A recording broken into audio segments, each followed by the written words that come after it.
All right, welcome everybody. Talking Hoops Live, and we're talking semi-state basketball. We're talking state finals as well. Now that we have the matchups set, and joined first by Trevor Andrushak, we're going to get into it with Trevor on several of the games today. But first start or on Saturday. First wanted to start with the Newcastle semi-state, Trevor, and just a weird game, I would say, in the championship game because the whole Luke Ertl foul situation changed everything, for in a lot of ways in that game. And we know Mount Vernon, changes a lot when they don't have Ertl on the floor. They had a 14-point lead. Ertl bang gets 2 fouls. He has 4. He has to sit. And in the meantime, New Albany's press completely gets to Mount Vernon there, and they have to bring him back in with 1:39 left in the third. All of a sudden, it's a 1-point game. New Albany led by 1. It flipped back to Mount Vernon by 1 after a technical foul, and everything stabilized a bit. But you watched this game, Trevor. Another triple-double for Luke Ertl, 22, 11, and 10. And when he's on the floor, they were the better team. When he wasn't on the floor, New Albany really had something going there. Yeah, I think I've seen Mount Vernon about 10 times, either live or on stream this year, and I'm not sure Luke Ertl came out of the game during any meaningful minutes before yesterday against New Albany. So they kind of reflected that as they kind of melted down against the New Albany pressure. Of course, New Albany is a really athletic team, and they pressure the ball well, so it's not just like Mount Vernon didn't know what to do. It was the opponent they were going against, too. But I thought that was the most interesting thing because the Marauders really haven't been in that position against good competition and meaningful minutes this season with Luke Ertl on the bench. And, they had to bring him back in the third because it was an avalanche there for a minute. As you said, New Albany took the lead. It looked like they were in just complete disarray. And then for him to just come right back in and stabilize everything, like you said, that was also really interesting because with 4 fouls, you don't know exactly how a player is going to react to that, how it's going to affect their production. I thought Luke Ertl did a good job of still being aggressive while just avoiding fouls, but still keeping his aggressiveness. And that was kind of what led to Mount Vernon's success once he came back to the floor. Yeah, and so they get things stabilized. It felt like got the lead back to 10. And then New Albany gets on a little bit of a run again, gets it down to 4. And there was a play there with about 4 minutes left, a little more than 4 minutes left. And it became a big, kind of a big deal on social media after the game and today, where he's kind of clearing out to go to his left hand on the dribble basically underneath the basket on their own end. They inbounds the ball, and Seth Winslow is defending him. Ertl, kind of his elbow goes up, and it looks like it glances right above the eye of Seth Winslow, and he kind of steps back. There's no call. Ertl kind of reacts. I don't know if he's reacting to the non-call or the what he thought was a flop on Winslow. It's hard to tell. And I didn't ask Luke because I didn't actually see it until after the game. Just watching it live, you couldn't really tell all that. But that was a key moment too, and it's one that Coach Jones for New Albany brought up after the game, and it really did. It would have changed everything. If Luke goes out there with 5 fouls, obviously it changes a ton of things there. But yeah, I don't. It's hard to tell. I hate to blame that it's not all in one call. Luke had a couple tough calls earlier in the game that I don't know. It's again bang bang. Sort of plays and but that would have changed things and maybe changed the whole dynamics of the tournament if they call that 5th foul there. Yeah, and I don't know the rule well enough to know exactly what you're looking for in that situation because, like you said, Winslow's pressuring him. He makes it looks like a basketball move, just catches Winslow in the eye, the lower eye area. So I don't know if they would go to a replay in like the college game, exactly what they would be looking for there to determine if there was a foul on Ertl, if it was F1 for the college language, flagrant 1 or not. But there was definitely contact. I think ISC Sports Network had a great camera angle of it. He caught him with it. I just don't know the exact rule and what you're looking for in that exact play from the ref side of view. Yeah, so he stays in. He's able to stay in the rest of the way after that, and again, it kind of stabilized again from there. New Albany also dealing with cramp issues, and that was a major factor, I thought, too. And that maybe more than anything, to me, that was the biggest factor. Carson Stoudemire he was dealing with it. Reese McKee, probably even more so with him. He could not get the same push that he had in the first game of the day where he was phenomenal. And to me, like that, if you're not able to, and their press was tough anyway. But you can't imagine those guys, and that was something he mentioned. Like, he's kind of like paraphrasing, but it's kind of like, I don't know why we're having to do this 4 or 5 hours later. The way we play, it's hard to do that twice in one day. So I thought that was interesting too. But yeah, they just weren't quite the same. Especially those two were cramping up. They had some different lineups out there just because of that. Yeah, and we talked about that last week about playing 2 games in a day and the pressures it kind of builds on teams that have a shorter rotation. New Albany plays 8 or 9 guys, but it's mainly the 5 or 6 in their core rotation. Like you said, they were really pressuring the ball full court against Mount Vernon, so it adds up. And then even in the Cathedral Silver Creek game, there was a bunch of cramping yesterday. So it was definitely an issue. It seemed like more than ever. I don't know the exact reason for that. But like you said, I would love to go to a system without having to play 2 games a day, especially when you're talking about what are Final 4 games in each class, and it's your second game of the day, relatively quick turnarounds. I would love for the state tournament to adjust that somehow. Yeah, me too. I think it's time. There's only one round of this now, and I don't know if it's going maybe to even like a Friday, Saturday type setup would maybe, kind of alleviate some of that. A lot of people have hotel rooms anyway, because you're going farther away, and some who don't are close enough anyway where it wouldn't be that far of a trip to go twice. Maybe that's the answer, to alleviate some of that. But it's just hard, in New Albany's case. I stayed at Newcastle all day. They were there. They actually came back early to the field house because they didn't have their hotel on Friday was in Richmond. I was talking to the bus driver actually, and he was telling me all this.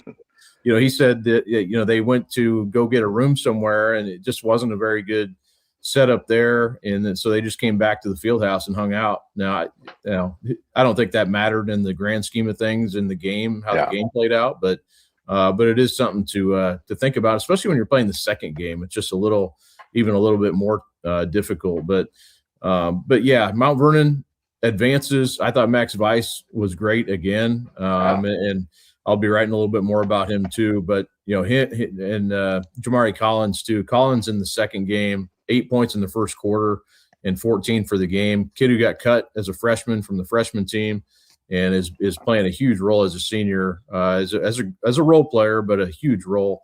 And but really Weiss, man, Weiss is just getting so much better. And Luke called him one of the top 5 players in the state after the game, and he's definitely becoming a vital part of that team.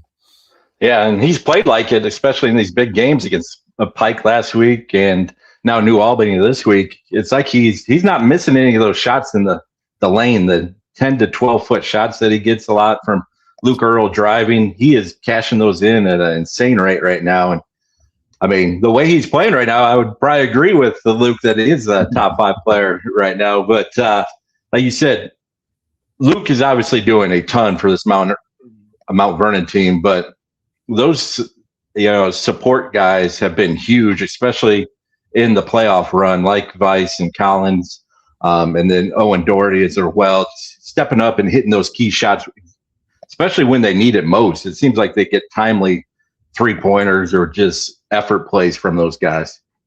Yeah, Doherty had a big game earlier too in the first game against Decatur Central, and then hit a couple big ones against New Albany. This New Albany team, Trevor, I think there's been a run of teams here where you go to the semi-state at Newcastle and lose, and then come back the next year and make a run. I feel like they're in that same boat. If they lose TJ Washington, who's a really good player for them, but if things stay the same, they're going to have a team, I think, that's going to be really difficult to deal with next year. Yeah, and we saw how well Noah Washington and Carson Stoudemire played against Mount Vernon. It seemed like it took them a while to kind of get into the rhythm of that championship game, and maybe that was still part of kind of playing the second game of the morning session too, kind of getting their legs back. But it seemed like they were pressing just a little bit early in the game against Mount Vernon and kind of found a rhythm as the game went on. But I thought both of those, a freshman in Studemeyer and a sophomore in Noah Washington, that core being probably your best two players right now, and then moving forward, like you said, you would think this New Albany team is really built for success over the next couple of years there. And you see the scores on the bottom line there. Trevor, you were also watching the, some of the earlier games. Mount Vernon won in the first round game against Decatur Central. Decatur just couldn't hit some shots in the second quarter that, and credit Mount Vernon's defense, but it's 66-46 it ends up. It wasn't really, about halftime, it felt like Mount Vernon was in a good spot. Decatur got it down to 12 at one point, but never really got in a position where their pressure could do much to fluster Mount Vernon. But the other game I thought was a really good one, Terre Haute North and New Albany. And that was a game New Albany led most of the way in the first half. And then Terre Haute North came out with a big punch in the third quarter, got it to 46-40. And it was like, okay, well, here's the veteran team against the younger team, and the veteran team starting to take over. And then New Albany comes right back. And a big reason for that was Reese McKee had a really good second half and kind of picked up. Noah Washington had a good start to the game, but then he got in foul trouble and had to sit, never really got back into a rhythm. But I was very impressed. That left me even wanting more from New Albany after watching that game. Yeah, like you said, Reese McKee was everywhere. Just made plays, rebounding, scoring, defensively. It was probably the best game I've seen from him, especially this year, and a key spot for them to come up and get that win against Terre Haute North. Like you said, the game flipped so much. I think New Albany was leading by 8 at halftime, and then to flip it to North leading there in the third quarter by 6 or something. Like you said, it seemed like the game had shifted and the experience of Terre Haute North was going to take over. But Reese McKee was a big reason why New Albany had that kind of secondary push, if you will, and can't understate how well he played. Like, he was just a fantastic overall performance. And down the stretch, it just seemed like he was everywhere, getting a hand on the ball and passing lanes, making it tough on Terre Haute North to get good looks. And then obviously his scoring, I think he ended up with 23 points in the game. Mm-hmm. So just a monster effort from Reese McKee. Yeah, had a big putback there. Terre Haute North had cut it to 2 late, got a nice putback to stick back that made it a 4-point game and kind of gave him a little breathing room again to close that out. And so that was kind of the story from Newcastle. And I know people will, the sting for New Albany of that non-foul call, I'm sure will be a story. But at the same time, I'm kind of in the boat of like, one call doesn't change a game. Now, maybe that one, that would have changed things dramatically. But at the same time, it's like we could go Zapruder film on all of Ertl's foul calls that he had earlier too, and really – no one's doing that. So I think it's unfair just to put it on that one call, as frustrating as that can be, for New Albany fans. But I do really like this New Albany team. I think they're going to be, I think this experience is only going to help them. And I think they're going to be a handful next year. So looking forward to seeing what they have to do. But on the north side of the bracket, no issues for Crown Point. We're going to talk to Dembbe Shaw here later in the show, but they had no issues at all. 76-47 over Fort Snyder, and then they beat Northridge going away 66-40. So I think the matchup that maybe we thought it could be, this is a rematch of the Hall of Fame game that Crown Point won. But, Trevor, the Crown Point looks pretty good right now. Yeah, and I thought they would get through the Elkhart semi-state, but I didn't think it would be that easy for them. Really just dismantling Fort Wayne Snyder in the morning session, winning by 29, and then taking care of Northridge. It seemed like just following the score of that game that they pretty much controlled throughout. So Crown Point getting to this spot is not surprising, but the way they just dominated the semi-state competition, that kind of caught me off guard a little bit. Yeah, definitely. I thought, and we'll hear from Dikembe, but I feel like this is another team that, they've been here before. They'd lost to Fishers 2 years in a row in this same round, and just a lot of confidence, going into it, where I'm sure they felt like, hey, we're the best team here. There's no Fishers to worry about.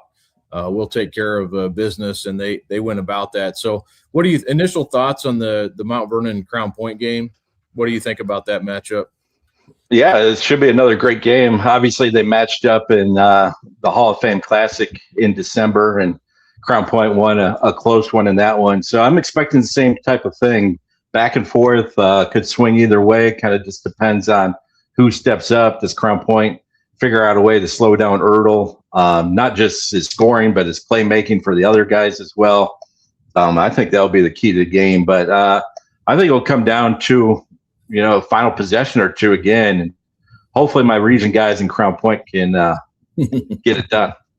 Well, this is so 60-56 last time, and I thought Kingston Rhodes was a big player in that game, and I really like his the way he plays and gets after it. I think that type of player that can get after it and kind of just be a pest can be a problem for Mount Vernon, but I'm never going to doubt Ertl, and definitely at this point, I think he's proven that he's not to be denied in a lot of ways, and his guys around him are really confident. When he leaves the floor, the puzzle just doesn't fit together. But when he is on the court, they really do, and they really kind of just fall into place really nicely. And obviously that has a lot to do with him, but also I think just the confidence of knowing like, hey, everything's fine if I just do what I'm supposed to do. We're going to be fine. So it'll be a great matchup. Clint Swan and Joe Bradburn, head to head. It'll be a good X's and O's matchup too. So the 4A game looks like a lot of fun. I think we'll have a good crowd Saturday night too. Yeah, and just another thing on that supporting cast, I think you brought up a good point there with the confidence level of the Mount Vernon guys. Sometimes when somebody's so ball dominant like Ertl is, those guys kind of get passive and start just looking to get the ball to that main star. And I think the Mount Vernon guys do a good job of staying aggressive, not forcing shots, but being ready to take the open shot and kind of hunt them a little bit. And then if it's there, they really pounce on it. So I think they do a great job of that and makes them so much tougher to defend because of it. Well, let's talk 3A, Trevor. The Cathedral Silver Creek game was the one that a lot of people had circled, assuming both teams would get through, and they did. Silver Creek beat Roncalli 67-44. That game was closer than the score indicates. It was, not a 23-point game until the end there. But Cathedral really handled Princeton, I thought, maybe easier than expected, 85-64. They had a good lead in that game throughout. And then Cathedral, and we'll talk to Katon Aldridge here in a couple minutes here, but they were down in the fourth quarter and came back. And I think, I was kind of just tracking this game, through text from one of our guys who was there, and then, kind of just following a little bit where I could. But it felt like Silver Creek was kind of in control here. And then Cathedral flipped it on them in the fourth quarter. And a lot of that had to do with Katon Aldridge. Yeah, for sure. It was pretty back and forth for those three quarters. But like you said, in the fourth quarter, the Cathedral offense just clicked out of nowhere. They had 41 points through three quarters, then scored 32 in the fourth. And most of those were kind of in the front end of the quarter. Like, it wasn't them just adding on free throws late. They came out and really started executing on the offensive end. And Katon Aldridge was fantastic from start to finish. Like we mentioned before, he had massive cramps. Like, he could barely move at times, and he was still finding ways to score. So that was a really gutsy performance, and really impressive. But overall, the game was basically what we expected. Two heavyweight teams throwing haymakers left and right. Dane Caldwell had a fantastic game against Roncalli in the morning session, and then an even better game against Cathedral. He was just like lights out, just using his athleticism, using his skill around the basket, hitting, turnaround 15-footers. Cathedral really had no answer for him. But in the end, I thought again, like the supporting cast of Cathedral just stepped up a little bit more than Silver Creek did. The freshman Ryan Gold had a great fourth quarter. I think he scored all 8 of his points in the final quarter. I thought that was a huge help. We talked about Braylon Pippins last week. He had another really strong game, especially down the stretch, using his athleticism. And then Skylar Rogers also in the fourth quarter stepped up, and he was stepped up and made a lot of free throws down the stretch for Cathedral. So overall, another great game. The stars and Dane Caldwell and Katon Aldridge really showed out. But in the end, Cathedral just made a few more plays to pull it off. Yeah, and and Silver Creek always has been so good this year with getting production from everyone, and they kind of struggled in this game getting it. The shooting percentages were a little bit off for some of the other guys. But did it feel like an upset to you, Trevor? I don't know. I think people kind of thought Silver Creek could be the team we would see here, but there was always that kind of out there where it could come down in the South to Cathedral versus Silver Creek, and maybe that could decide the state champion. Yeah, in my own head, I thought Silver Creek would be making the trip to Indy. I thought they were a slightly better team. But Cathedral's toughness and their defense, the way they could really pressure the ball and push offenses away from the basket, I thought played a huge factor in that game. And I might have overlooked it a little bit coming into it. But, I thought it was a slight upset, and maybe I was wrong for thinking that. But I thought, like you said, Silver Creek was just so good all year. Their talent level is so high, especially for the 3A level. I did expect them to be making the trip to Indy this weekend.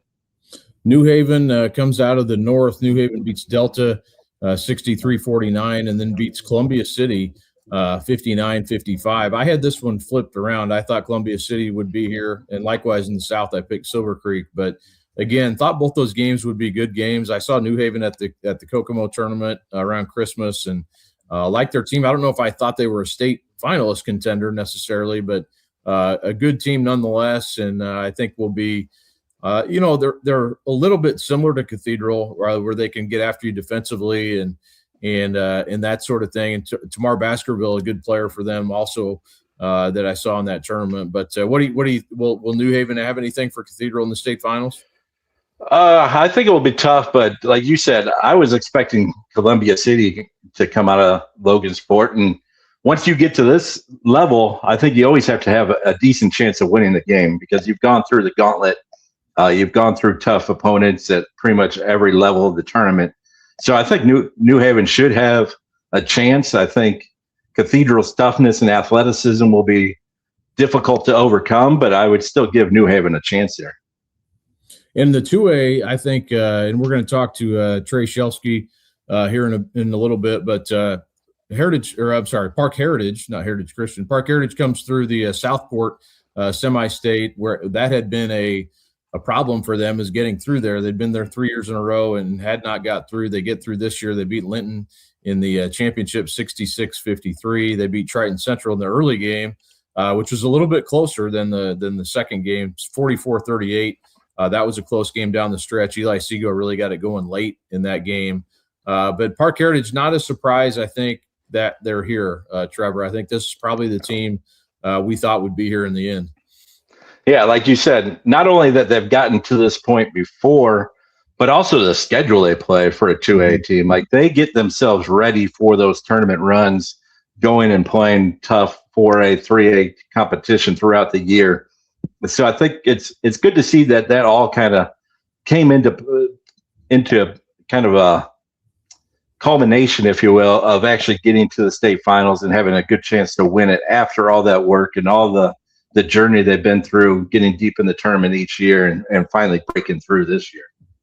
Yeah, and to your point, they played Fishers, they played Ben Davis, they played Zionsville this year. So they really ramped up who they were playing against, and really Terre Haute North, another team that they played during the season twice. Actually, they beat them once, so that tells you something about Park Heritage to be able to beat Terre Haute North. So that will set up, I think, a really good game in the 2A game, and I think it's going to be really well attended as well. Westview beats Fort Wayne Lures 69-48, and that score honestly surprised me a little bit after Lures beat Oak Hill 68-64 in the first game.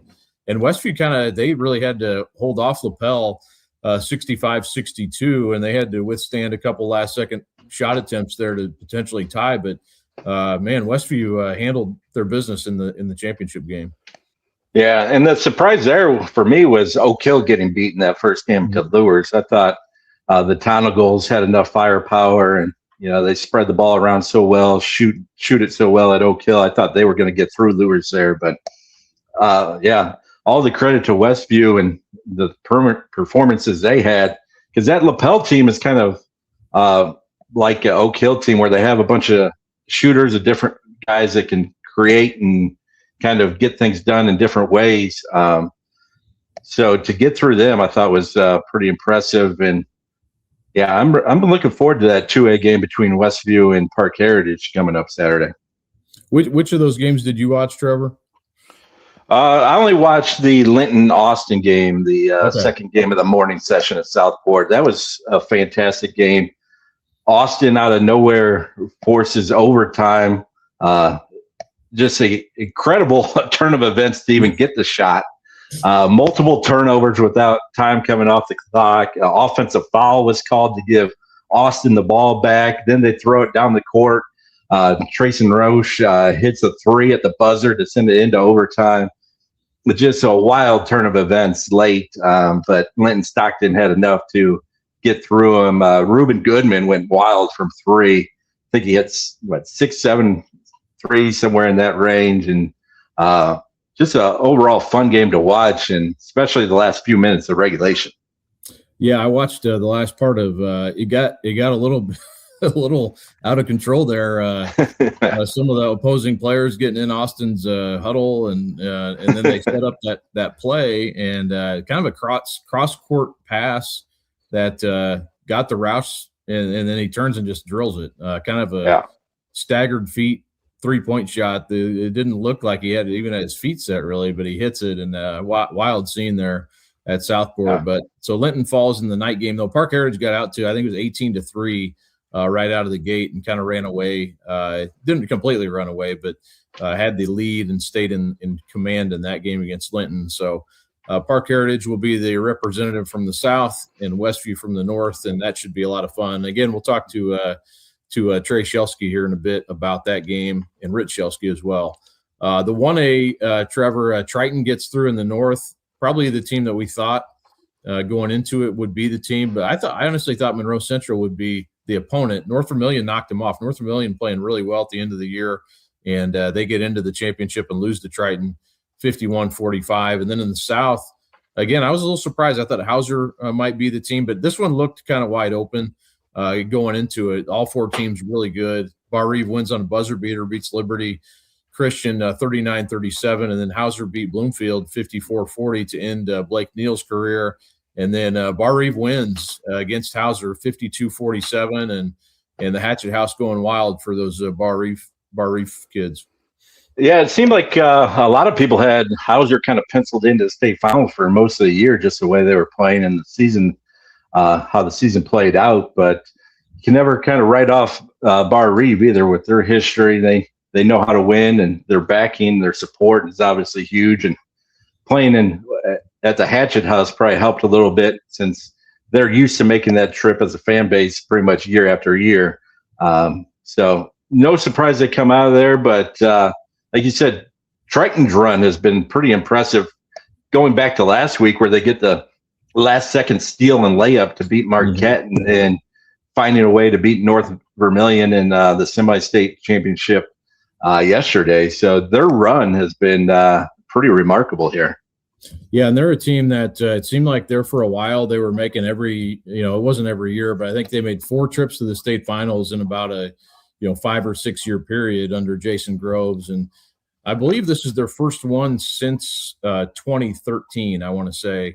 When they made it to the state finals, and they didn't win it that year. 2008, they did win it, but they made 3 other trips since then and lost in the state finals. So that will be a team, they've got a lot of tradition there, and he does a great job with that team. So that'll be, I think, an interesting matchup. I think people probably assumed the South team was going to be the stronger team, but, I kind of thought Bar Reeve might be a year away just based on the personnel that they had. But you never count out, like you said, you don't never count them out, They are always good, it seems like. So any initial thoughts? Who do you think is going to win these 4 games? That's a tough one. I'll start at 1A. I'd probably lean towards Bar Reeve. I think they've just been a little bit more battle-tested than Triton throughout the season. And I think I'll give them the slight edge. 2A is a little bit tougher. I think I'll probably go Park Heritage just from the schedule they played. Trey Shelsky getting to this point after basically his first 3 years getting so deep in the tournament. I think that will all kind of come together. I'll take Cathedral in 3A. I think their toughness and Katon Aldridge will be a little bit too much for New Haven. And then 4A, like I said, I think it'll be a toss-up, kind of just like the Hall of Fame Classic game. And like you said, it's tough to go against Luke Earl. I think he's probably the most competitive player in the state right now. But I'll go with Dembbe Shaw and the Crown Point Bulldogs to win 4A. I knew it. I knew you were going to pick Crown Point. I thought you were going the other way for a second, but I had a feeling you'd come back to Crown Point. I had to. I mean, they won the regular season game too, so I don't think that's a bad pick. I think they are probably I think most people probably will pick them based on that first game. And I think watching that game, there are some reasons you definitely would pick Crown Point. And I once Fishers went out, you kind of felt like maybe that's the favorite to win it, without knowing exactly what Carmel was going to do. And so who knows how that would have played out if they were fully stacked too. But at any rate, Crown Point versus Mount Vernon, I think it'll be a great game. And I think all four of these could potentially be really good. New Haven, I think, is the one maybe people didn't, maybe not know about quite as much, but can tell you from watching them firsthand, I think they'll be, they'll be a challenge for Cathedral. Yeah, I think so too. And New Haven is led by Brandon Appleton, and he was at Tri-State playing on the basketball team at the same time I was there. So we got a root for him a little bit there from our it's a long time ago now, but way back history, if you will.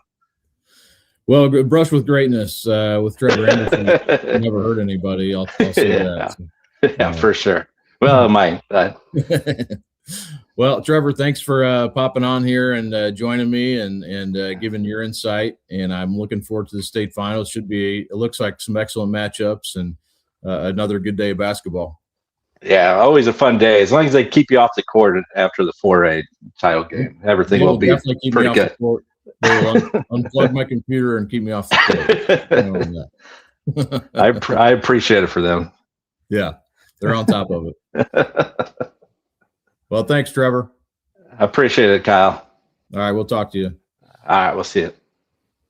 Again, that was Trevor Andershock joining me, and I think it sets up for a great day. It's going to be a lot of fans there, I think, for the two early games especially, and get the day started there with some great crowds, and I think by the time the 3A game gets going into the 4A game, should be a good group there as well. But now I want to bring on Katon Aldridge from Cathedral, and we're going to talk about Cathedral's day and their entry into the 3A state finals. All right, joined now by Katon Aldridge from Cathedral High School, and one of the best games of the night last night was the Class 3A Semistate Championship down at Seymour. Cathedral wins it, and I think going into the game, Katon, we all knew this was going to be a classic. It turned out to be Cathedral wins 73-68. And I wanted to start here, Katon. You're down by 8 points going into the fourth quarter. You're faced with a significant challenge against the number one team in Class 3A.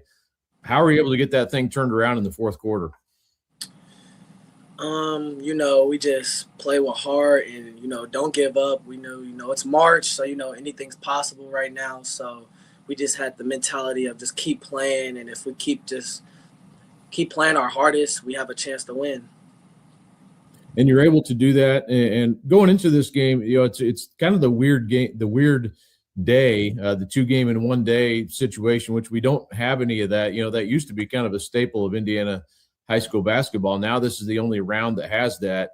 You guys beat Princeton 85-64. Silver Creek won the first game 67-44. Not a lot of time to rest, Katon. How'd you kind of get yourselves ready? What's kind of the unique, what is unique about that, or what do you have to do differently maybe? Things that we had to do differently. We tried to get a lot of electrolytes in our system.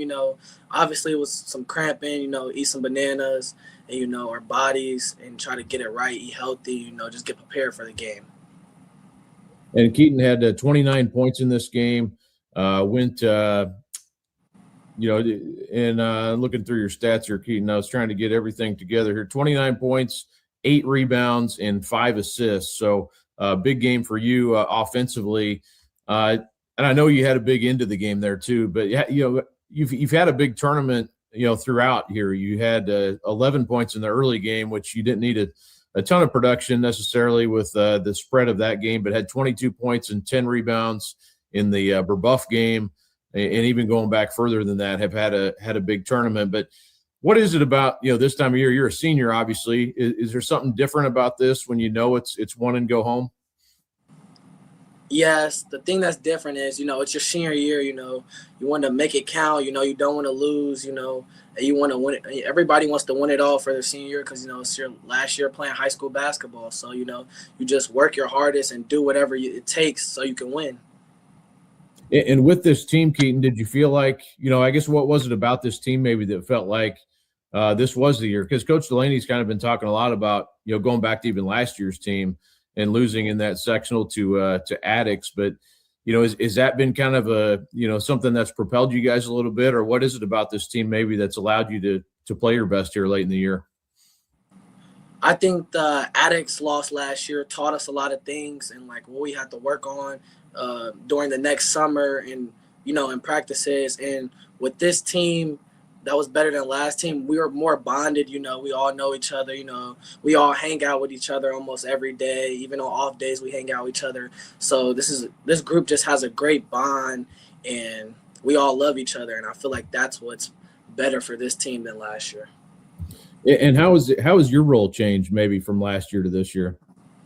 My role, I'm more of a leader now. You know, I have to talk more, you know, with Brady and Derek and them leaving, you know, I have to teach the young guys what to do and what Brady and Derek and them taught me. So I'm more of a leader now. I have to tell them what to do, you know, and then, you know, rights and wrongs. And this is kind of a team where, you know, having watched you guys, you know, around the city tournament and before that, it is a team that there are a lot of guys in this team that kind of had to learn to play different roles this year. I mean, you and Julian are, you know, even bigger, I guess, than what it had been previously. But I think two guys that probably are ready, you know, as seniors to take on those bigger roles. But some of the other guys, Keaton, haven't really had a big role on the varsity level. So it does make sense that, you know, some of these guys are kind of learning as they go. And players like Pippins and Wells and Rogers, those guys are all, you know, sort of growing into their roles now, right? Yes, you know, me, Julian, with all the varsity experience we have, all the knowledge that we have, you know, when it comes to certain times and certain things, to let them know we do. And we're just thankful that they trust and listen to us. And what was that environment like last night? You know, Silver Creek is a school that really, you know, supports their basketball programs, but and I'm sure they made the trek. From looking at the pictures and videos, they definitely did. But looked like a lot of orange in that building last night. It's a lot of orange, and not that much green. And, you know, like at the free throw line, it was like the stadium it was like the gym was shaking. It was their student section was incredible, and their community and fan base was incredible. So, yeah, it was a lot of orange. And I think it probably speaks to your guys' toughness there to be able to come back against that and that, you know, the fourth quarter comeback to make that happen. But who else kind of led that charge last night with you, Keaton? I would say Skylar and Rabbit. You know, Rabbit as a freshman, as the great player he is, he made some big shots down the road. That three, it was big. You know, he had a layup too. And Skylar, I feel like in the huddle, he kept us together. You know, and that's what we did. We stayed together. You know, if we kept fighting, we'll come out with the win. And kind of speak to that too, Keaton, because Skylar's a player. I think you know, as a junior, another one of those guys that's you know, he's 6.6 points a game, 2.5 rebounds, you know, but pitches in a lot of different ways for you guys. But you know, what is his importance been for you guys to making this run? Skylar is a big importance for us. You know, his defense is incredible. You know, his energy that we feed off of him. You know, hitting threes when we need to, kick outs, and Skylar is a big important role. And we would not be here without him. Do you know much yet about New Haven, Keaton, or is that I had a chance to see them play at the Kokomo tournament, and I guess it would have been right between Christmas and New Year's, somewhere in that range. And I liked their team, what I saw at that point, and I know they got a tough win over Columbia City last night. But do you know anything about them yet? I do not know nothing about them. I just know that's what we play next. That's right. So I'm sure you'll find out a lot more as the week progresses, obviously. So plenty of time to learn about them. But Keaton, I always kind of describe your game as old school, and I hopefully you take that as a compliment, because it is a compliment. But kind of describe that a little bit. I think it's partly because you're a lefty, and maybe that's why why I feel that way. But your spin moves you make, your ability to score it, and just kind of the way you play kind of makes me say that a lot. But would you agree with that, first off? And I guess, where does that come from? Yes, I will agree with that. I think it comes from when I was little. I wasn't the best shooter, but my dad taught me how, like, different ways to score around the rim and what you can do. And I think every year I just got better at that, and now that's just how I play now. So. And the win over Princeton yesterday, Keaton, it looked like you guys jumped out, to a pretty good early lead in that one. How did that game go? What kind of led to your success early in that one? Our coach's game plan was, if we pressure them on defense, make them turn the ball over. We know Volch is not that good with pressure, so we pressured him, and we got many steals and had a lot of fast break opportunities. Did that one go, kind of how you hoped? It allowed you to get a little bit of rest, I'm sure, right? Yeah, we got a little bit of rest. What is the and then getting ready for this week, Keaton? What do you kind of expect as far as the week goes and the preparation for that? Have you guys got into that much yet, or kind of know what this week looks like for you? We don't know it yet, but I expect it to be real good preparation, for our guys to be ready, knowing the job's not finished and we just got one more left. In that 365-day, Coach Delaney's brought that up a few times. It's kind of that, that year from, a year ago when you had that loss. Do you, what has that kind of been the mentality ever since that loss? I say ever since that buzzer went off, we were ready. We were ready for the next year. Like, that was a horrible feeling. It was one of the worst feelings ever, knowing we were supposed to win, and training and preparation and practices, the intensity on how hard it was, just knowing that we did not want that to happen again, and it hasn't. Did you follow the tournament last year at all after you guys got beat? Did you watch any Addicts games? Yeah, I watched a couple. I think I watched the New Pal one, and then I watched when they went to state versus South Bend St. Joseph.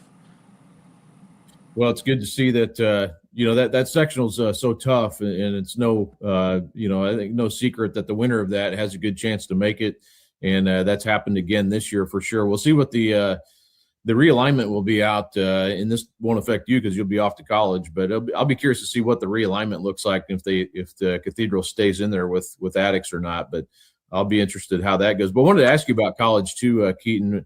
You're going to Detroit to play next year, and how long does that relationship go back with Detroit, and what led you to choosing that school? What led me to choosing Detroit was our assistant coach, Coach Wright, has a great connection with the head coach, and I went on a visit there, and then that visit, it just felt like home. They welcomed me with open arms, and it felt like home, so I committed. And they were in a battle with Wright State, trying to get into the NCAA tournament. Came up a little bit short, but yeah, they were. I watched almost that entire game. I covered Michael Cooper from Jeffersonville and Kellen Pickett from Fort Wayne Blackhawk Christian, both play at Wright State. So fun to watch. Were you able to catch some of their games this year? Did you catch that one? Yes, I went to Notre Dame when they played Notre Dame, and then I was at that game. It was a great game. It just didn't finish well, but it was a great game. Looks like they have a good group there, though, and a team that's on the rise a little bit. So good to see you be able to hopefully help them out next year. Going into this game, is it kind of the same? You feel like this will kind of be the same formula for you guys and what you've been doing here recently? Yes, I think it's more about us and not them. I think if we do what we're supposed to do, we'll come out with the win. And wanted to ask you too. You mentioned Rabbit. He's a freshman. I know for freshmen, man, it's always kind of tough. You're playing varsity for the first time, and there's some ups and downs with that. But he's a guy, very talented player. People haven't seen him yet. I think he's going to be a really good one. Already is a good one, but I think moving forward, he's going to be pretty tough. But how have you kind of helped him along this year? Well, Rabbit, there's just some like tiny situations that a freshman will make that he doesn't know, like time score situation at times, and like where to go on the ball screen and use it right. So Rabbit, he's a tremendous player. He's a great player. With being a freshman, having a lot on the back, a lot to deal with, he's handling it great, better than I would, honestly. Yeah, it's just little tiny things, but he's a great player. Yeah, he's going to be a good one. And again, Cathedral will play New Haven. That game will be 6 p.m. on Saturday, Gainbridge Fieldhouse. And Cathedral coming out of that really tough semi-state against Silver Creek last night, 73-68, and also beat Princeton. And Princeton was ranked second, actually. So you knocked off the number 1 and 2 teams. Cathedral ranked number 3. So that shows you can kind of throw the rankings out this time of year. It doesn't really matter. You just got to beat the team ahead of you that's on the schedule. But Keaton, as you get ready for this, it's your last game either way in high school, win or lose, and this is what every high school senior wants it to come down to is getting that chance to play for a state title. Just have you had a chance to kind of process that yet, and know that this is your last game? And what do you think you remember most about your high school career? I think my most memorable moment would be beating Silver Creek. That was a great thing, and I've thought about it a lot. I'm going to miss the guys, miss my boys, miss Coach Delaney and the coaching staff. And, I just want to go out with a bang, go out with a win. Well, awesome. Again, Katon Aldridge, 29 points last night as Cathedral takes out Silver Creek. And I think, do you feel like you surprised some people last night? I don't, it was kind of not that I think people are surprised Cathedral's in the state finals, but I think a lot of people had pegged Silver Creek to be in there. Do you feel like you kind of surprised the state last night? I think we did. I think we showed them what we're really made of. Most people had Silver Creek winning or beating us. They were saying that they were unbeatable or that they just can't lose. Like their one loss was just a great Crown Point team who's going to state. And, we knew if we did what we had to, we had a chance. Well, awesome. Well, thanks so much, Keaton. Appreciate you coming on here with me. Yep. Thank you. All right. Good luck Saturday night. Yes, sir. Have a great day. You too. Well, thanks again to Katon Aldridge for joining me on the show. He, like I said, he had 29 points. He's been on an absolute tear here of late and had, big games throughout the tournament. He's averaging over 16 points a game on the season, for 18 points a game actually on the season, 7.9 rebounds, 5.4 assists, 2.5 steals, kind of all over the stat sheet for Cathedral. And they have their lineup is really deep. Julian Smith, 15.6 points, 4.6 rebounds. And then Braylon Pippin's a junior, 9.3 points. Armani Wells, 7.1. Skylar Rogers, 6.6. Tristan Lloyd, 6.6. Rabbit Gold, as we talked about, 5.8 and 2.4 assists. And just on down the line, Owen Peterson, Jackson Delaney, they all kind of pitch in for this team. So just a lot of different threats with this Cathedral group. That's kind of where they get you is not only can Aldridge score and do a lot of good things, but they have a lot of guys who can come in and help you win a game. And they're able to beat Silver Creek. I think that's, definitely a credit to what they have accomplished this year to be able to go in and beat that number 1 team in the semi-state. Really impressive. So thanks to Keaton for joining me here. Next up, we're going to talk with Trey Shelsky and Rich Shelsky from Park Heritage. They were a team that, had been knocking on this door, trying to bang it down the last 3 years, really, and hadn't been able to do it. And now they get in first time since 2021 that Park Heritage is in the state finals.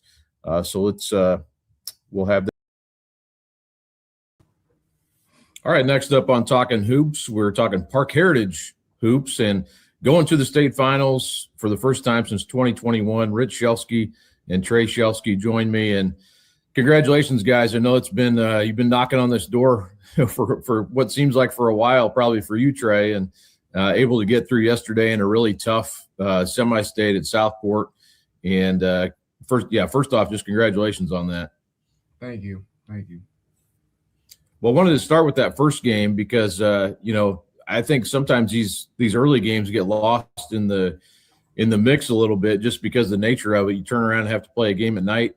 But Triton Central gave you everything, Rich, you possibly could want. That was a grinder of a game. I know Trey had a big second half, and you held Eli Seago down, and he got going in the second half too, kind of a back-and-forth battle and a low-scoring battle. I know you probably knew it would be going into it.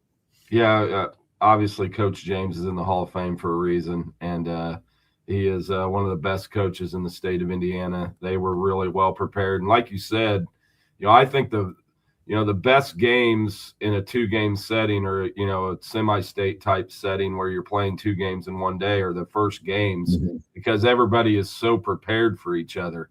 And obviously both of us were very prepared and knew what each other was going to do and, took a lot of things. Each of us took a lot of strengths away from the other team. And, we we talked Friday night in the hotel and our late night walkthrough and scout that, it was going to be a low scoring game, whether we liked it or not. It was just how it was going to be. And, I thought we did a great job with our game plan defensively. Eli is a great player and he's had a great season. And our guys, for the second week in a row, really put together and executed a great defensive game plan and really held him in check for a while. And to their guys' credit, we let some of their other guys maybe be a little bit more open than maybe we should have, and they knocked down some shots to keep them in the game. And then Eli got going late in the game. We had a chance to pull away, but, man, he started making some big shots in the fourth quarter and kept them at least, within striking distance. And, I got nothing but respect for Triton Central and Coach James and Eli Seago. Great program, great kid, and just two really good basketball teams. Like I told a lot of the media, the best part about that game was it's two very communities in terms of athletic-minded, hard-nosed kids, enjoy success and all that kind of stuff. It was a fun matchup. Yeah, they really got a lot out of some players that they didn't know going into the year that, kind of how they would react to more playing time, that sort of thing. And obviously Eli kind of led them, his ability kind of raised everybody's level. He's such a, he's all-time leading scorer for their program, but does a lot of things to get the other guys open, and that definitely helps them. But, to your team, Trey, you had 17 points in the second half of that game, and 22 for the game, which is more like 50 in a game like that, I think, when, it's kind of a low scoring where every basket matters so much. But how much, Trey, does being in these games previously help you in a setting like that where, you've been in a lot of big games, you in these games specifically in the semi-state, does that carry over to a game like yesterday? Yeah, it definitely helps being in those games before. I think one of the main things that I try to do in those type of games is get to the free throw line, especially in the second half. Obviously, it's an easy way to score. But, yeah, definitely having that experience helps out a lot and gives me a little bit more comfort, takes the pressure off a little bit in those scenarios. So. And then you get a little bit of a chance to rest, and it's kind of I was over at Newcastle yesterday, and it's the two teams who were left playing kind of handled things a little bit differently. Obviously, they're trying to get off their feet, and New Albany kind of came back to the field house and just kind of hang out there and laid around as much as they could. And Mount Vernon got out of there after their game. What was your situation there, Rich? What did you guys try to do to rest up for Linton Stockton? Yeah, we stayed and watched most of the Linton Austin game. We were going to leave before the game got over. The game stayed really tight, so I decided to keep us there until towards the end. As funny as it was, we ended up walking out with under a minute to go. All of our guys got their stuff, and sure enough, one of our assistants was still in the gym and came running back to me saying, "Hey, this thing's not over yet." And I literally walked in the gym as Austin was inbounding the ball and the Roush kid made the three to send into overtime.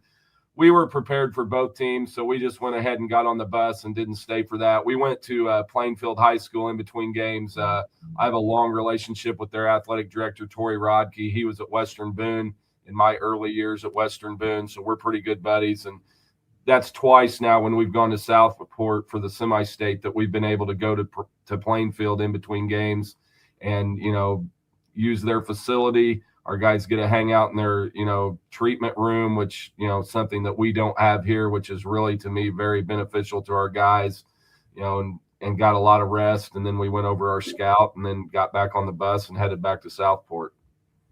Yeah, that Austin Linton Stockton game went crazy there at the end. And I saw some of the highlights of that. Linton ended up winning, going away in overtime was 82-74. That Austin team is going to be a handful moving forward. They got a lot of guys coming back and some really young underclassmen, one of the freshmen as well. So will be fun to see what they do in the future. But it felt like a little different game in the second game. You guys able to get Linton plays a little bit more of a pace, I would say. And I don't know, did you feel like that played into your hands a little bit, Rich?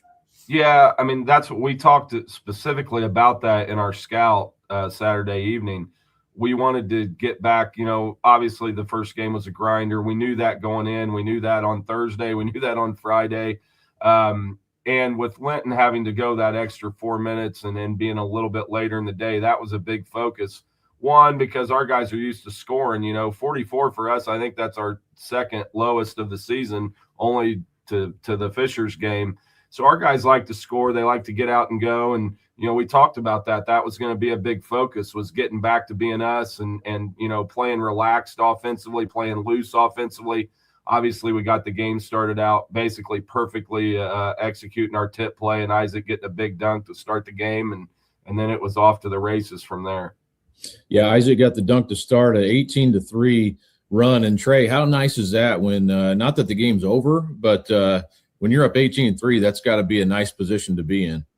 Yeah, it was like you said, perfect start for us. And when we get ahead with the guys that we have, it's hard to come back from that deficit. And I thought we did a good job of handling the lead and kind of combating some of the runs that they made, even late. We kind of picked our spots, when to attack, when to chew clock, and I thought we handled that well. And Trey, what's just to ask you this? I mean, like you said, we've talked about this before. You've been to the Semistate so many times, and as a player, you haven't been able to get quite through that over that hump, and now you have. What's that feel like to Saturday night to be able to celebrate that? I don't think it still has fully kicked in yet. Obviously, a lot of my focus is still on next week's game. We're trying to get one more still, but just to finally get over the hump and, obviously win the Semistate, it's a great feeling. It's something that we've fallen short on the last 3 years, and we talked about that going into the day yesterday. We didn't want to come back in the locker room feeling like we did last year. We felt like we had a great chance last year, and we kind of let that slip away. So there was no way we were going to let that happen again yesterday. And how about for you, Rich, to see this specific group get through and get to the state finals? I know you, like Trey said, you still have another game ahead of you, and that's the of utmost importance now. But to be able to play on this stage, again for Park Heritage, but for this group the first time, I'm sure it's fulfilling to see that be able to happen for them. Well, absolutely. That as a coach, that's why we do it. Hopefully, as the good Lord willing and the people here in the Park Heritage community are willing, I plan to coach for a lot longer, at the very least through my youngest, who's a 7th grader. So I got a lot more games than me. I got a lot more opportunities. But for this particular group, that was one of our big mantras is we don't know if we have been so fortunate to be successful and to get to that step of the tournament.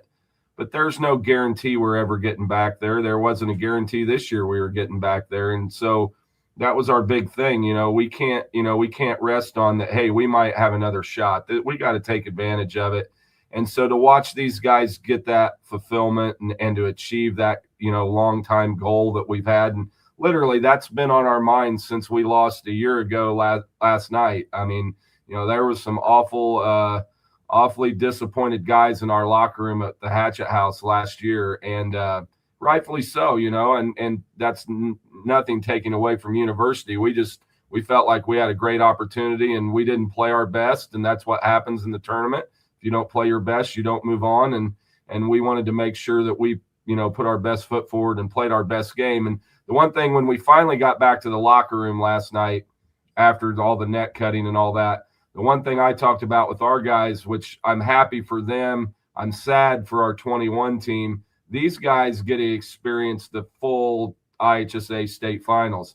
The 21 team, because of the year of COVID, there was a lot of stuff that those guys didn't get to do this week that these guys are going to get to do in terms of going and practicing at Game Bridge, having the Kiwanis luncheon, all of that stuff, having a full capacity Game Bridge. I think there were like 2,000 people allowed in our game against Blackhawk back in 21.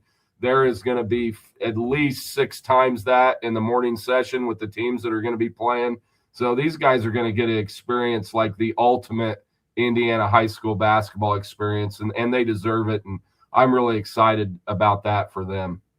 Yeah, that's a great point. That 21 state finals, I still have bad memories of that. We had to sit, the media set up, like we were way up above. The shooting for all 4 games just was not good. And I largely, I think, because you're playing in an empty arena, basically. And, it just didn't have the same feel. But yeah, we're well beyond that now. So it'll be a great environment. Westview is the opponent, 12:45 on Saturday for Park Heritage. And I was going to ask you this too, Trey, because, right now we're in the middle of the March Madness NCAA tournament, and, watching that Nebraska Vanderbilt finish last night, the ball almost bounces in, it could have gone either way, but you had a game against Greencastle, the first game of the sectional, it went to overtime, and all of this could have been different, and it's just kind of the nature of it, where the story changes and things like that. But, just to go back to that, getting through that game, because it's right on the edge there of them about taking you out in that first game of the sectional. But what was that like going through that as a senior, and how nerve-wracking was that game? Yeah, it was definitely got our nerves going a little bit, got our blood pumping. We knew that game was going to be tough. We had played them twice before this season, beat them twice. So we kind of had a feeling of what their game plan would be, and that was going to be to slow the game down. And ultimately, they ended up putting it on their hip and holding the ball, which we were up, I think, 8 in the third quarter, and they just sat with it. So, but we to overcome that and to get through that game, I think that was a wake-up call for us. I think that was a good thing that we had that as our first game in the tournament. And since then, we've been really locked in and really focused. And no matter what game plan another team's going to try to throw at us, we were going to be ready for anything and willing to play any type of style. And I think that's one thing this group is really good about is we can win games like the Triton Central game in the morning yesterday. 44-38. And then we can also win games like last night where it's, more up tempo. So I think that's a unique thing about this team and this group. And but going back to that Greencastle game, that was, like I said, I think that was one of the best things that happened to us this tournament. And looking back at that, you can just look back at that, and it's a memory that you can take with you. And the regional game, the Centerville game, 66-46. To your point, you guys have you played a lot better throughout this tournament, played some really good teams along the way. Early thoughts on this Westview team, Rich? I don't know if you got into your scouting yet on them or not, but a team that they definitely have come through a tough bracket as well to get here from the north. They're a great team. I have watched very little. It's the good and bad part of my job, as being an athletic director. Also, I literally got home last night and spent 2 hours on the computer getting my program stuff into the IHSA. I spent most of this morning getting tickets figured out in terms of who we're buying tickets for and all that. So I haven't gotten to watch a lot, but I know enough about them. They've got 2 really good players.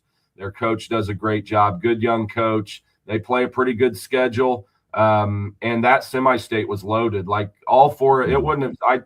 Everybody told, people came up to me and said Oak Hill got beat in the morning, and they looked at me like I wasn't surprised. I thought any of the four teams up there could have won.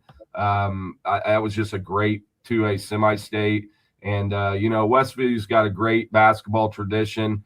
I did remark in the locker room that our kids are going to experience the Whistler. I can remember early in my coaching days before I was a head coach going to the state finals games with my old head coach and who I assisted, Mitch Lancaster, when Westview was in the state finals and getting my first experience of the Whistler. And it's just another awesome part of Indiana high school basketball.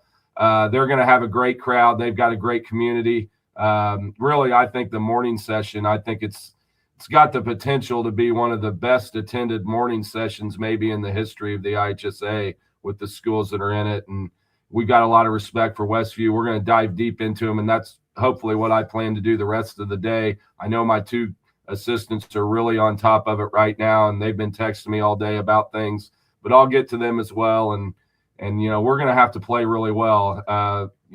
They've played really well in the tournament. Obviously, a huge win against Gary 21st, who a lot of people, felt were the favorites in our class. They know what they're doing. They're going to have a good game plan, and it's got the potential, just like a lot of our games here lately. Centerville, Triton Central, Linton. It's got the potential to be a great 2A high school basketball game. Yeah, I can't wait for that game. Westview, I had a chance to go up there before, and it's a very cool setting. Kind of, yours is cool too. Theirs is definitely unique as well in the Amish country up there. So Westview is going to bring a ton of fans. I know you will too. I can't wait for that on Saturday, and I'll see you guys before then. But looking forward to it. Should be a great environment, and congratulations on making it. Thanks, Kyle. Appreciate it. You bet. We'll talk to you soon. Well, again, thanks to Trey and Rich Shelsky for joining me here. That's a good run through the tournament. And like I mentioned to Trey there, started with that tough Greencastle game they had to get through in overtime. That was one of the more probably eye-opening scores of the first round of the sectional, where they had to battle into overtime, get through it. Then they rolled through the sectional. They beat Centerville handily in the regional. And then, of course, yesterday, as we talked in the semi-state, a very good group of teams there at Southport yesterday, and Park Heritage was able to knock the door down and get through. And now we'll play Westview, which is we had Westview on the show, Chandler Pribble and Austin Schlabach last week talking about the Westview team, and they are loaded. That should be a great game. The North, likewise, a very good group in that semi-state at Muncie yesterday. And 2A in general has just been good all year. I think no matter who we would have ended up with, would have been a really good game. And this might have been the best possible for like Rich alluded to, the attendance should be through the roof on this 2A game, and really the 1A too, with the fan bases that they are going to bring from Bar, Reeve, and Triton on Saturday morning. So sets up for a very good show on Saturday. And wanted to get into talking about the night game a little bit too, as we did with Trevor earlier in Crown Point, and going to bring in Dembbe Shaw, the senior for Crown Point. We did have a little bit of audio issues towards the end, and then brought him back in. But in case that throws you there, he does come back in there towards the end of the interview. But all right, excited for our next guest here. It's Dembbe Shaw from Crown Point, senior, one of the best players in the state, and he has his team in the state finals for the first time. It's a pretty awesome moment for this Crown Point team. We have been kind of tracking them all year, saw them at the Hall of Fame, and they played really well there. But first of all, Dembbe, what's it like getting Crown Point into this state championship game on Saturday? It's a surreal moment. It's definitely something me and my teammates take pride in as a team. But yeah, it's a real moment. I was texting the group chat today, just seeing how the guys feel, and we still can't believe it. We still can't believe it. It's just surreal. So.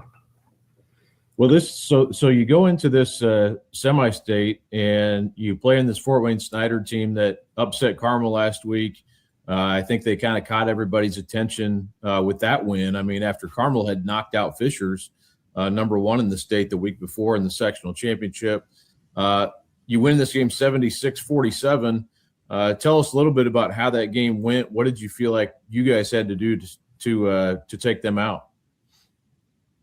Going to the game knowing that Snyder was a tough team, beating Carmel and really just having a tough finish to the year, finishing I think 17-2 in their last 19 games. It was really just defensively, making nothing easy for them, pressuring the ball a lot and just playing our game, knowing that who we are, regardless of who they played, knowing that coach put us in the right position between the teams that we played early in the season and really just, the confidence we have in each other, our bond as a group. How much did it help, do you think? Because, you guys have been to this point. This is the third year in a row you played in the semi-state. I mean, did you feel some comfortability, knowing you'd been here and you got this veteran group that you guys have kind of been through these battles together before? Was there some level of confidence because of that? Yeah, I mean, this time going around the semi-state, I felt like, it was like we meant to be there. Like it kind of felt home, third time playing in that gym. The rims felt like I shot there all year. It was a surreal moment. It definitely showed out in the way we played. It was really just nobody let the crowd get to them. The moment wasn't too big. We just been there before. We knew what it needed. We knew what was needed to be done to make it to where we are now is going to state. And in the early game, Northridge beat Homestead. They had to come from behind. It was 46-39. Northridge won that game, and Brady Scholl kind of caught people's attention as the year progressed. I think people starting to understand what kind of player Brady is, and I think he has a real chance to be an Indian All-Star based on what he did. But you go into that game at night. What was Dikembe? What was kind of your plan for Northridge? What did you feel like you had to do to take them out? Yeah, I mean, knowing that Brady Scholl is a great player. Numbers is out of his world, I think he's averaging about 24 and 12. So knowing it'd be real hard to stop him individually. We was just kind of honed down on his supporting cast, making things as hard as possible for him and give him the ball and stuff like that. Really just, making sure that nobody else beats us but him. And Crown Point went on to win that game 66-40. So you guys really took care of business. I think opened some eyes again to just to how balanced and how good you are. And I know you had a good game, but tell us how the semi-state championship game went for you guys, and who kind of stepped their game up in the night game. Yeah, I mean, it was really a team effort. Coach talks about this all the time, and we as a team, we embody it. It's about how deep we are as a group and as a unit, how close we are together. So it was really just a great team game from us. I believe Mason was the lead scorer with 14. I think I had 12. And going down the line, it was all close. I think Coop had 9 and Kingston probably had 8. Bryce had like 7. So it kind of shows you like what camaraderie we have as a team. It's just like, it's not just one guy running the show. It's all we're the dogs, let us off the leaf. We all go. Well, and he's a little modest, I'll say, because Dikembe's averaging 17.3 points a game, 6 rebounds, and all of the numbers shooting-wise are outstanding across the board from the field, from the three-point line, free throw line. Very efficient player as a senior, and I know those are things you work on in the off season, and shooting percentages are really through the roof this year. But what all goes into that? Is that working on your game? Is that taking better shots? What is what kind of leads to those efficiency numbers? Definitely working on my game. I mean, also watching film and seeing where I can get the easiest shots, but definitely coming to the year realizing that the defenses are going to change and my looks aren't going to be the exact same as they were the year prior. So coming to that, really honing down on my skills, making sure that I sharpen everything up, shooting wise, dribble wise, and just watching film and seeing what I can do to make myself better. And Crown Point will play Mount Vernon in the state championship game on Saturday. That will be the night game at Gamebridge Fieldhouse, and should be an awesome game. We have seen this matchup previously, and we'll talk about that in a minute. But wanted to ask you more about your team a little bit, because this group, definitely a group you guys all know each other really well by now. Haven't played each other for this long, but you got Mason. He was before the semi-state 13 points a game. Kingston Rhodes about 11 points a game. Bryce Peters around 9 points a game, and then MJ Wilson at 8.5. So you got a lot of different guys who can score for you on a given night. How much does that help you as a team? Because people are going to try to stop you, but then you have a lot of other guys who can help you take the scoring load on. Yeah, I mean it's amazing just realizing how good the team is, and how many options we have as threats on offense. That's one great thing we have. But I mean, also our defense is phenomenal. Like when you speak of just offensive numbers, it doesn't really account to our defense just because we get so many points off our defensive end. We got guys that compete at all facets of defense. So that really helps our offense a lot. Yeah, that's a good point, because I think coming out of the Hall of Fame, I think that's something people talked about with you guys a lot, was how you were able to get into Silver Creek and they really turned them over a lot. And then the Mount Vernon game also just making it tough on Luke Ertl, but really all of their players. And I think that kind of opened people's eyes to what a tough defensive team you are. And we saw what Silver Creek did after that. They really ran off had a great run after that loss they had to you guys. They hadn't lost any until last night. But that defensive mindset, Dikembe, where's that come from for you guys? Really just every day in practice. When you compete against a good team like us, you don't want to in practice, you don't want to get embarrassed, I would say. So you got to compete on both ends.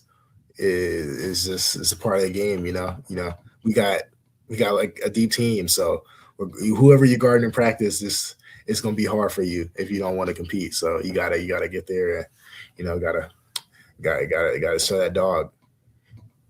And how much does, you go back to that, there is some familiarity between you and Mount Vernon. You and Luke Ertl have been on, played together before. So there's some, obviously you know who he is and he knows who you are. And I know you guys are tough competitors, but also friendly off the court. But what does, what is there an advantage to having played them and beat them already? Or how do you kind of look at that going into Saturday's game? Yeah, I mean, I know that we beat them, but every game starts 0-0. That's really our mantra right now, is just take every moment 0-0. The highs are never too high, the lows are never too low. So coming to that game, it's win or go home regardless of where we at. So our goal is to go out there and win. We're gonna prepare like we never played them before, or we're just gonna go out there and play to win. Play like we've been doing all postseason and all season. How would you describe Luke as a competitor, and what is it fun playing against a guy like that who I know you're both going to get after it out. Maybe you're not going to guard each other all the time, or that might not be the case. But what's it like playing against him? Yeah, I mean, Luke's when you talk about competitors, Luke's the ultimate competitor. I mean, he embodies a competitive spirit.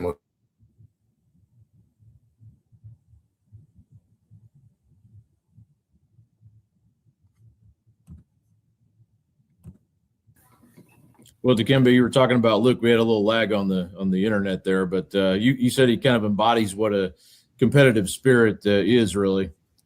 Yeah, I mean, oh, okay, he's going. Yeah, yeah. You were talking about Mount Vernon a little bit and how what you expect out of Luke, and I know you guys will get after it, but that should be a fun kind of one-on-one battle a little bit too within the game. Yeah, I mean, I'm not really looking at the one-on-one battle for the most part. Me and him aren't directly going head-to-head. I may see him on a couple switches or not, but I mean, it's all about getting my team to success. I mean, I could care less if I go out there and score 0 points and win the game. It's a state championship. This is the moment I dreamed about for so long. So this is the goal. That's a great attitude to have, and I think that's something hope people know about you, because, like I said, your efficiency really is off the charts, and I think that speaks to your sort of your mindset of being a good teammate, which is really what it's all about, and probably a big reason why you guys are here in this game. So that's a credit to you, and I think to your team to maybe sacrifice some of those individual things for the team goal. But Dikembe, just that ability to get to this point, how tough was it? You come to the semi-state previously, not get over the hump.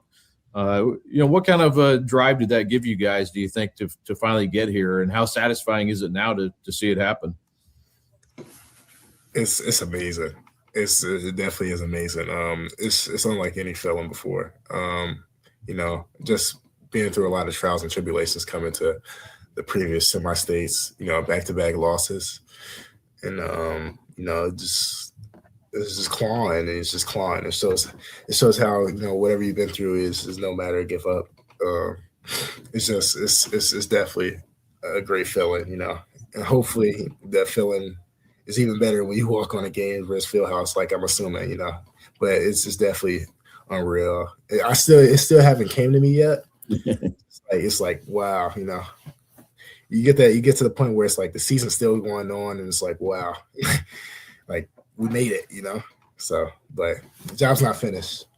Right. Yeah, it'll probably hit you all of a sudden when it's April something, and you wake up and it's over with, and there is no more high school basketball to be played. But I wanted to ask you too about your college decision and what all went into Illinois, Chicago, and what made you want to go there. Just the coaching staff made when I took my visit there, and it felt like the right place. Everything felt like at home, and really just constant communication over the last 2 years with the coach. So it's been a long journey for them to get me there, and I really did appreciate that. And it's just been, I can see myself in a Flames jersey, and just grateful to have the opportunity to play at the next level. And you get to stay close to home. Was that a factor for you at all? It wasn't, but I mean, thinking about it now, you can't complain about it, let the chips fall where they may. But yeah, I mean, it wasn't a huge factor. I really didn't consider it, but I can't complain about being not too far away from the house. Yeah, I think you'll appreciate that when the time comes. So that'd be nice to be able to get back home when you can. But Dikembe, I appreciate you joining me here. We'll see you during the week. Hopefully, I think you'll probably be down here for the Kiwanis luncheon on Thursday. So, looking forward to that. And you'll be practicing down here, I'm sure, at some point as well. But thanks a lot. Really enjoyed talking to you, and best of luck to Crown Point this week. Yeah, thank you so much for having me on. I appreciate it. All right, we'll see you soon. Thanks, Dikembe.